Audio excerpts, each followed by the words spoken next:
నమస్కారం. పోయిన నెల 10వ తారీఖు 3వ తారీఖున 10వ నెల 3వ తారీఖు కేబుల్ షార్టేజ్ అయ్యి దాదాపు 35 ఇళ్లలో ఎలక్ట్రిక్ సామాన్ మొత్తం ధ్వంసమైంది. దాని నిమిత్తం ఏ గారిని కలిపితే కేర్లెస్గా నీ దిక్కుండడు చెప్పుకోరా, అరే మీకు ఇచ్చేది మాల వాళ్ళకి మాది వాళ్ళకి ఇచ్చేది ఇంతే, మీ చేతనైతే చేసుకో, నీ ఇష్టం వచ్చినట్టు బూతులు ఆడాడండి. కులం పేరుతో దూషించి అర్ధమానం బూతులు ఆడాడు. నేను కలెక్టర్ ఆఫీస్కి పోయి స్పందనలో కలెక్టర్ గారికి అర్జీ పెట్టాను. ఆ అర్జీ ఏరా పేరు పెట్టి క్లోజ్ చేయించాడు. మా తండ్రి గారు చనిపోయి 5 సంవత్సరాలు అయితే దీన్ని వేరే వాళ్ళని తీసుకొచ్చి క్లోజ్ చేయించాడు.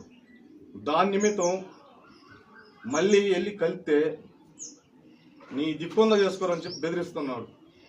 అది కాకుండా ఇళ్ల మీదకి వచ్చి దౌర్జన్యంగా మీ ఎస్సీలు సర్వీసులు కట్ చేస్తా మీటర్లు బెక్కపోతానని చెప్పి బెదిరిస్తున్నాడు.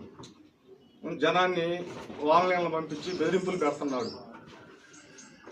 మరియు పాత కేసులో కూడా ఇదే ఏఈ వేరే లైన్ మ్యాన్ వీళ్ళంతా కలిసి కుమ్మక్కయ్యి నా కేసు అనేది లేకుండా క్లోజ్ చేసి నన్ను అన్యాయం చేశారు. దీని కొరకు ఎంత లెక్కైనా నేను వెళ్తానని భావిస్తున్నాను. ఇట్లు చింతపల్లి రాజు, పల్నాడు జిల్లా.